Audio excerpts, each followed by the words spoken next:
We grew up in a Christian cult that shaped the way we saw God, people, and even ourselves. Leaving our church wasn't easy, but it led us to something better: truth, freedom, and healing. The McMaster's Chronicles is a place where we tell our story, and hopefully a place for others who've walked through spiritual abuse to feel seen, understood, and not alone. We talk about abuse, recovery, rebuilding faith, and the messy, beautiful process of learning how to live again. You'll also find the everyday stuff: our dogs, cats, garden, and all the simple joys that remind us why life is worth rebuilding. This is the McMaster's Chronicles, our story of healing, honesty, and hope. Join us as we chronicle our life, because recovery is real, and so is redemption. Today we're going to talk about the characteristics of an abusive church/cult. And we're just going to go through the list of them and just kind of discuss some examples of how the place that we left did these things. And this really can help you see, hopefully, art is the place you're in just like this or not. Yeah. The first one is authoritarian, unquestioned leadership. So this is where leaders demand absolute loyalty and are seen as above. And examples of how this was true in the place that we left is how pastors were kind of to be feared. They're very set apart. They were given special privileges, in the sense of they ate first at fellowships. They had to have their houses taken care of in a certain way for free. They had we have different videos talking about this, but basically where they would use Bible verses to scare you into questioning leaders in the church. One of them was, "Touch not mine anointed." Another one was the story of Elisha and the bears. One thing that I think about whenever I hear the pastors have that the demand absolute loyalty is anything that we're saying. I can hear them saying the opposite, but then they do this, and that's what makes things so difficult in there. Is they're we don't do this, we don't do that, we're all the same or whatever. But then in action, it's not that way. They go so far, and I think we talked about this in another episode about when they get sick, it's the enemy doesn't want them to be able to preach the word that that God has for them that day or whatever. But whenever we get sick or somebody else, it's we're not wanting to come to church, or we are in sin and God's punishing us for that. It was very double standard, and they would always make it where you got to pray for your pastors. Your pastors are great. You're super blessed to have these pastors. There's no other place that has pastors like these, and all that stuff. And to the point of where it says, and I think we mentioned this in another video, is where the pastor emeritus was saying I am God to you. It's he is who we had to go to be able, who's God in human form. And that's just weird. That's elevating him. That is elevating him way too far. Way too far. Yeah. Another characteristic is control and manipulation, where they use fear, guilt, shame, and threaten you. People are pressured to do things they're uncomfortable with, give money, work for the church, serve others. Yeah, that was a big one for me. He threatened me. He threatened my business. He threatened his relationship with me if I didn't take care of his yard. Mm-hmm. If I wanted to pay for somebody to take care of it, I said, I said to him, like, because we would always mow it, weed eat it, seed it, all the stuff, everything. And I was like, why don't we we'll increase your salary and you can get somebody to do this, pay somebody to do this. And he was like, well, why can't you do it? And I was like, it's just a lot of time, because at the time I owned like 3 businesses, worked a full-time job, made all the money for them, took care of the yards, all that stuff, you know. And I was like, it's just, don't have enough time. And he was like, okay, well, I'll remember that next time you need something. Like he would get you Like back. he would get me back. Like he's going to remember that. And it's just like that and I think threat. like another thing is like the fear, like if you're saved or not, like the fear of hell, the fear of like you would be saved, but then you would not be saved if you didn't do something the way they wanted you to do it. If you sin to a certain point, yeah, or a certain amount of times, then but all of a sudden you've lost your sin, salvation. but sometimes it wasn't. Right, sometimes it wasn't, sometimes it wasn't. Sometimes it was something they made up that you but did. in their minds, or how they like practice it, was God's grace was only sufficient for a certain amount. At a certain point, you're lost, but not. Yeah, and this is like the concoction of multiple beliefs into one, and not. And shame, I remember him, like, we were standing in that circle again, and he like called me out, like, he doesn't listen to anything we say. He doesn't do this. To talking to another pastor in there, trying to like put me down. And I'm just like, okay. So it's bad. There's a lot of that in there. Another one is the lack of accountability. Oh my word. Yeah, I mean, all of these are so true, because every time I read them, it all kind of seems like the same thing, because they use the same tactics to accomplish all of these. But the thing that I see in this definition of leaders are not held accountable. Number one, they are never wrong. Yeah, they're never wrong. Like there's the pastor emeritus. I will give that to him. He said, like, according to him, like, he's never wrong. Other lower ones have been wrong because they've been allowed to be wrong. But you never. Like, he's just not wrong. Like, and I remember talking to somebody after I had left, and they said the last instance that they could remember of the pastor emeritus ever apologizing for something was like 25 years ago. And it's just like, he's just never wrong. And they'll use scripture to kind of like, if you bring an issue, or if you talk to them about an issue that you have, they'll use Matthew 18 as a way for you to never actually get the issue addressed. Right. You're always the one that is the problem for having the problem, or how you bring that problem up, or how you say something to them, or whatever. They will find an issue with you and how you're saying it or what you're doing. So they never address themselves. They talk about having a 3-stranded cord, and that's like their way of having accountability. But even in the 3-stranded cord, one is never to be questioned. And also, it goes along with the next thing of, in the lack of accountability, of secrecy, because like the pastors had their separate Slack channel. They had separate meetings. They had separate everything. Yeah. They knew things that were happening that were very separate from anybody in the church. Yeah. And so there was like this whole like unknown of things. And it was very, very weird that it was like a special group of being in the know just within the church. Another one is isolation and dependency.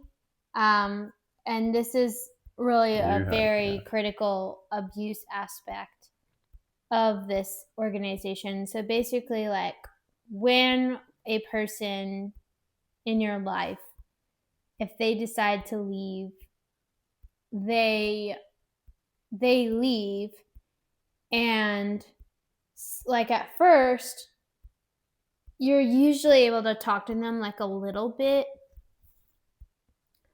but you're kind of told to say certain things to them, or you're told to like keep it like a certain like subject matters or whatever. Or sometimes you just talk to them like, don't. So when I was like, I would just talk to them, but then get in trouble for what I said about something. That would happen a lot with me. Or I'd just have a conversation, and then somehow I said something. They said I said something wrong in the conversation. So that's kind of how it would be. But like, they did this with me, with my family, where each member left, and after a while, I was not able to talk with each of the members that left. And they would come up with different reasons for that. Some reasons were plausible, some reasons were not plausible, but that was a definite issue for me, where I had to not talk with them. And I remember talking to them about it and crying in church and crying in front of them and calling them and crying. And they basically were just the thing that really gets me now, and when I think back on it, is how they just knew what they were doing to me. And I was literally sobbing uncontrollably. And they were telling me that if I, with certain ones, if I were to be with them, then I would agree with what that person did. I would agree, I wouldn't be saved. These things would be kind of my spiritual walk was hinged on on how I related with these people that I loved. And so and also whenever I would have interactions with them too, this is probably somewhere later, I would get in trouble with how I did. So it was kind of you learn over time that the more you interact with them, the more trouble you get. And you kind of just want the least amount of trouble as you can have. Mm-hmm. And this kind of leads into the us versus them mentality. Mm-hmm. I have so many memories, because it's just like I said at the beginning, I still have their voices in my head of things they would say. Not in a weird way. Not in a weird way, but just I remember. Yeah. I mean, I grew up with them for 30 years, so I remember things that they would say about things. But the us versus them, where the church claims to have the truth. So where they would have the truth or whatever. Well, they would speak a lot about how they, as pastors, are not given any access to something that we aren't given, as in the Bible. We all have the Bible. We all have the ability to read the word, to speak to the Lord, all of that stuff. But there was, even though they would say that, I also remember the pastor emeritus telling me how he was more mature than another pastor, how they were just in different walks, and God chooses different people to be more mature and more elevated than other people. And so it really puts them as they're the good ones, these other ones are the lowly ones.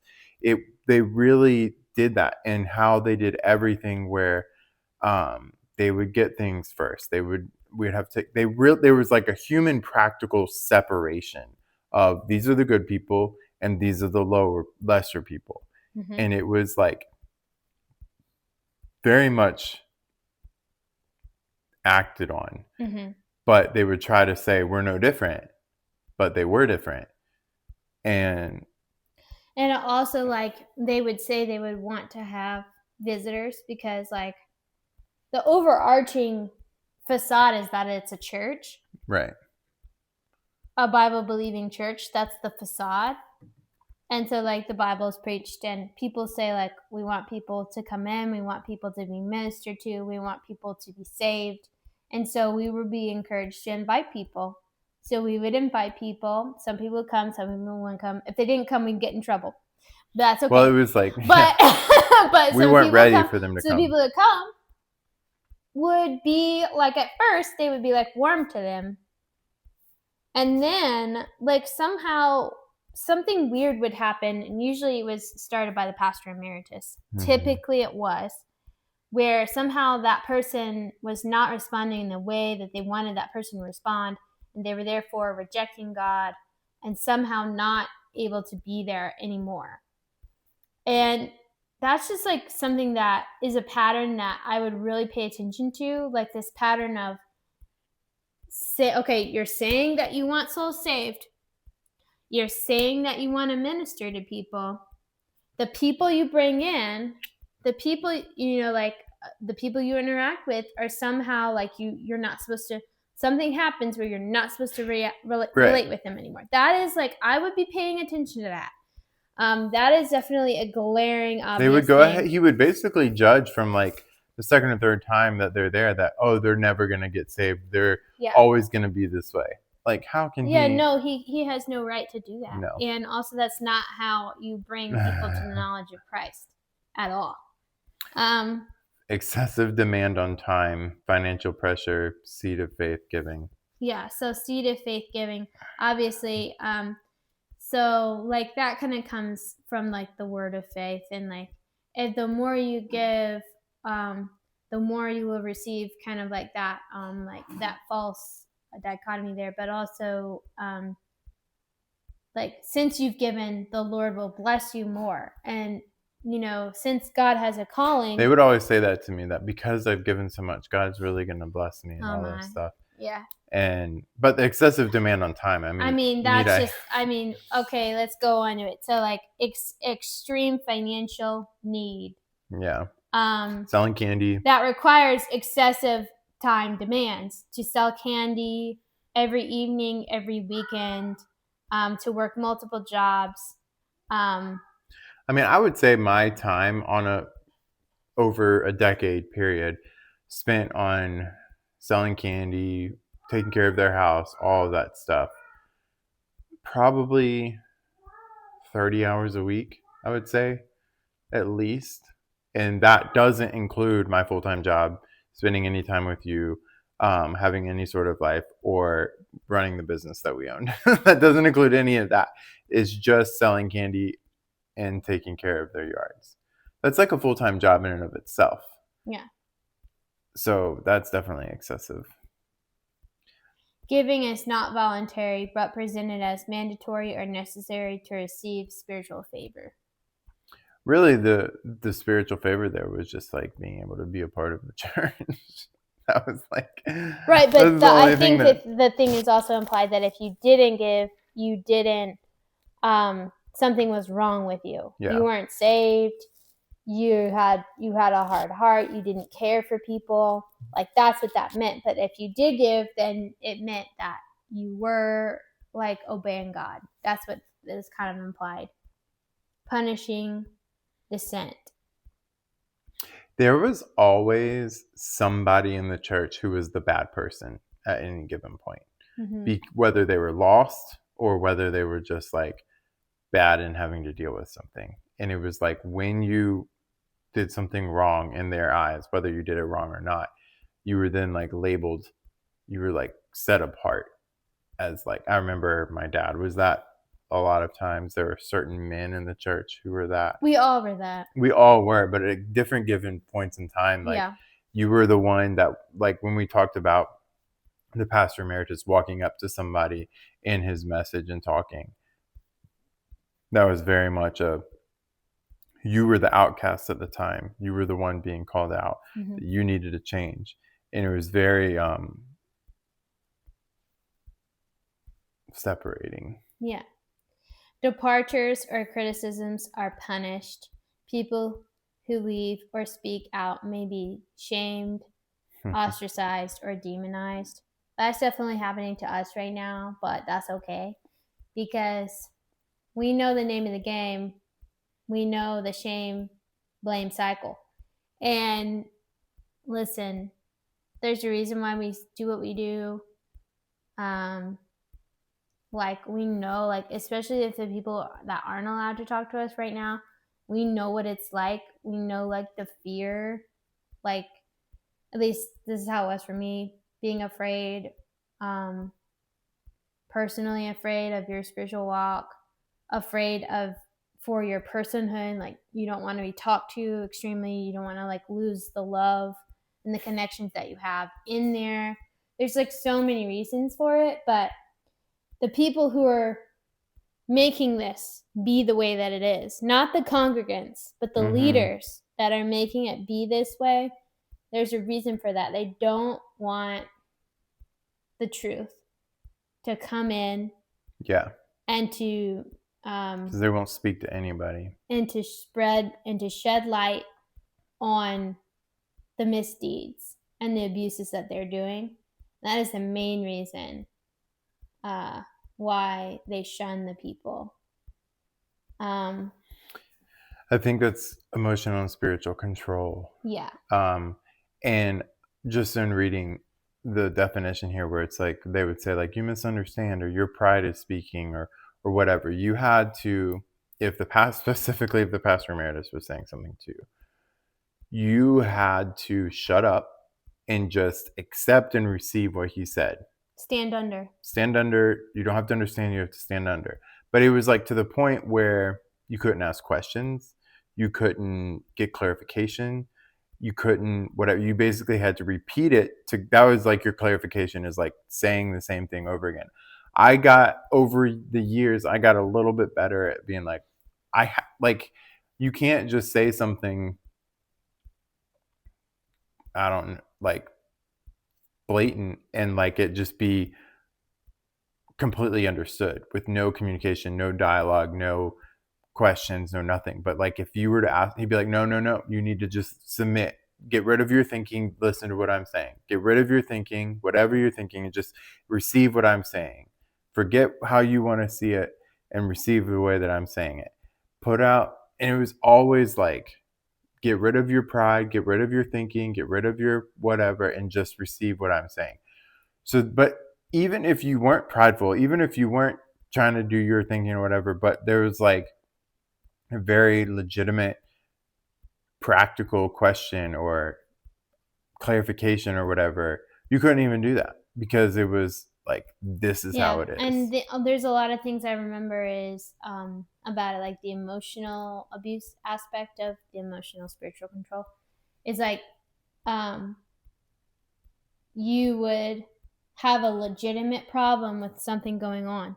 Like, for instance, I can't talk to my family. Right. I can't talk to this. And then the spiritual aspect is you're not trusting God.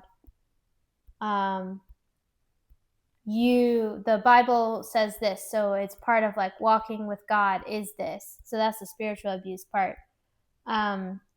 Another one is your countenance has fallen. Why is your countenance fallen? Right after they destroyed you. Like, why is your countenance fallen? When you're selling candy, your entire life is filled with like dread, fear of like bringing in enough money. Why is your countenance? There's like, so the emotional abuse is like almost every minute of every day is filled with emotional abuse. Just to functionally attend this organization, your entire like person, your soul is plagued with the emotional abuse of not being able to talk with your family. At least this is how it was for me.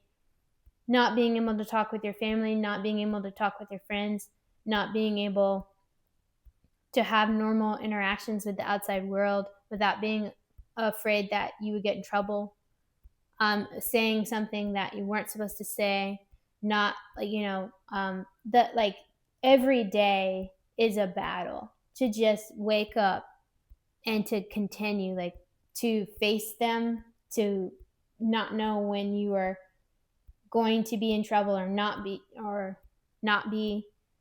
Every minute of every day, like you hear the Slack post ding and you don't know what's happening. It could be really bad, or it could be like happy birthday and you just don't know. Like, that is the grueling reality of living in that place. Yeah. And they will say everything to the contrary, but you know the truth inside. You know the truth.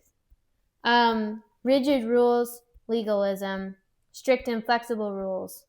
Failure to conform leads to shame, exclusion, or guilt. The rightness. I remember how they would always like bash if you ever even talked about whether you were doing something right or not. They're like, that shouldn't even be in your vocabulary because it doesn't matter if it's right. It's all about your heart. Enough shouldn't be in your should not be in your vocabulary. Enough shouldn't be in your vocabulary. Being right or wrong. Being right or wrong. And yet, that's just them gaslighting you, because they say that, but they don't live that at all, because you're expressing something that you are experiencing, and that is legitimate. There are right things and there are wrong things that they expect or don't expect or like condemn. And just growing up, legalism, there was a time, very strange rule, where all the young children had to sit on the carpet, like 12 and under. We had to sit on this carpet during the whole service, after the service, and you could not get up unless you had to go to the bathroom and you had to ask permission, or your parents had to get you. Lots of very strict rules like that. If you didn't say yes ma'am or no ma'am, like all the time, you had to, can you think of other examples? Just growing up, it really went into up, the like legalism was like it also so bad. Yeah, I went into like even how we talked about in our last video about like how you were in service. Yeah. You know, like the right way to praise, the right way to pray, the right way to sing, the right way to enter into the church building. Legalism really was also too, like, I remember always being afraid that I was lying. And that's something that's like a fear I had from like my very beginning of like awareness in life was, am I lying? Am I lying right now? And I realized that kind of comes from like a gaslighty kind of like thing. But it's like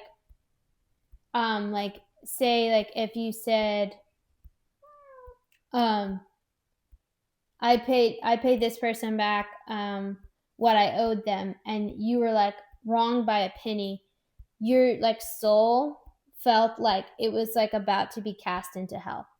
Like, just imagine like saying like,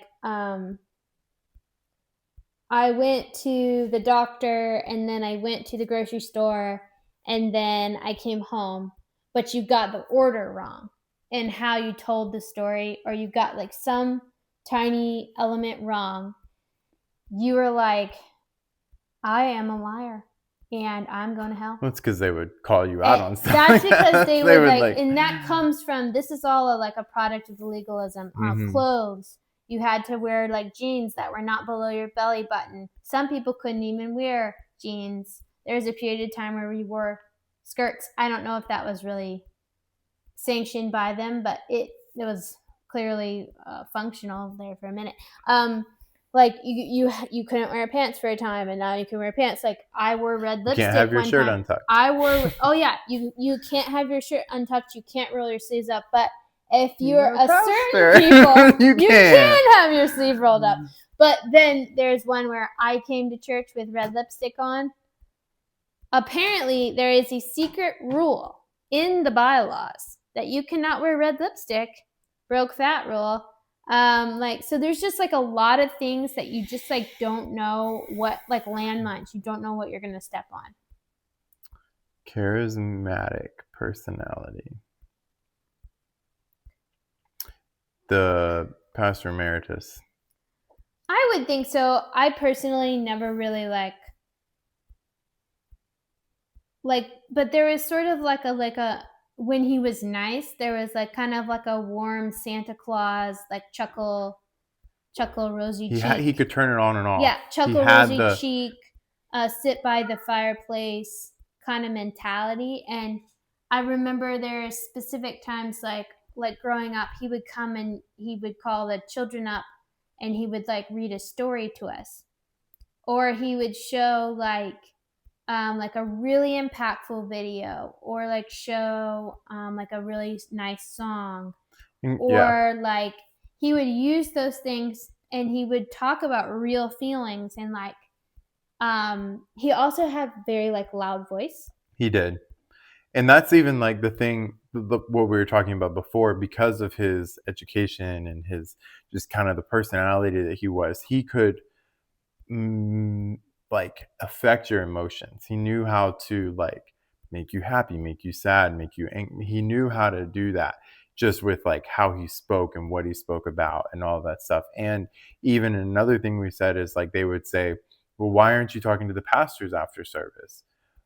They wanted you to be like, if you were part of the in group talking to the pastors, you felt like you were like doing good because they made it that way. They would kind of like That kind call of goes you back out. to the inner circle thing. Yeah, they would Yeah. call you out because of, but that's what they wanted.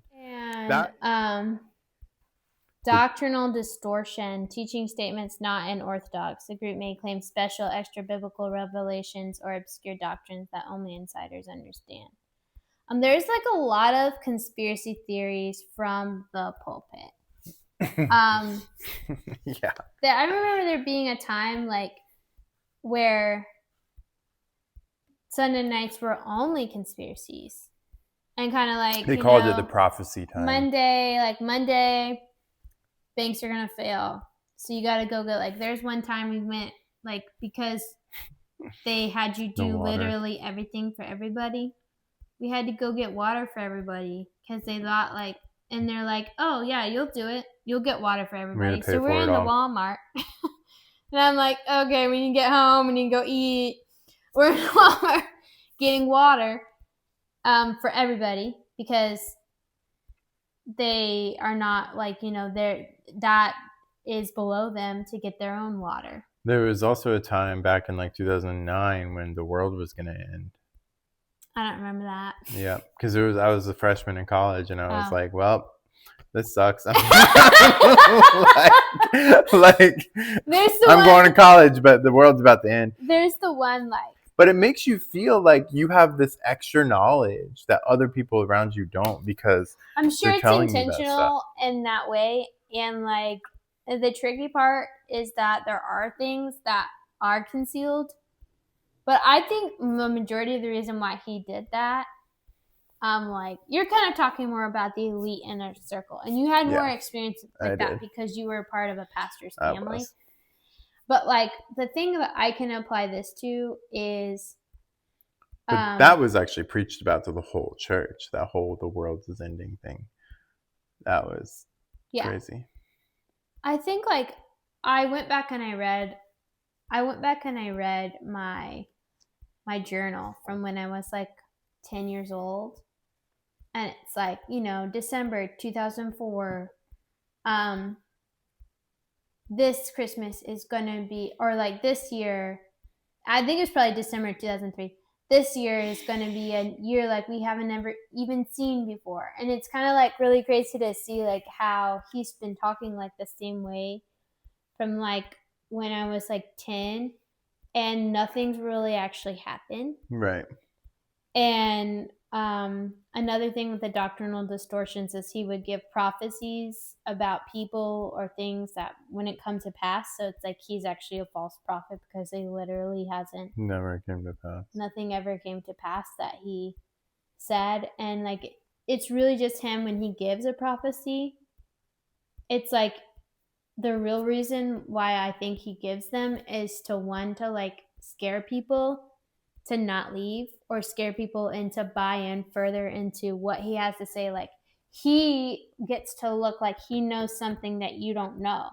And if he knows something you don't know, why would you leave somebody? You would want to know this information that he has. So it's kind of like you're bought in a little more. It's also future faking. So he can say, God has something for you that you can't even possibly imagine he has for you. And if you reject this, there's a lot of like words: reject, accept, reject. If you reject this, then you're rejecting what God has for you. And if you reject him, then you're rejecting God. And so there's a lot of like misappropriation. I don't really know if that's the right way of saying it, but like the like aligning like what would really happen. And future faking, it was a future faking, I know more. That's kind of how I saw him. Yeah. And like, yeah. There's just like, these are like the top level things of each of these different topics, but hopefully like this helps somebody see maybe our pastors are being super legalistic or very demanding on all of your time or whatever the thing might be, so that you can kind of take a look at, does this line up really with what the Bible says, or is it just flat out wrong? That's what, like, sometimes people just need to see, is like, this is just, you just need to get away, because you see that it's just wrong. Mm-hmm. But hopefully these things will help you see some issues in the place you're at, if you're in some place like this. And thank you for watching. Please subscribe, like, comment. We would love to hear from you. Like we said one time, we're in 10 countries with our viewers, so that's pretty exciting. But yeah, thank you again, and we'll see you next time.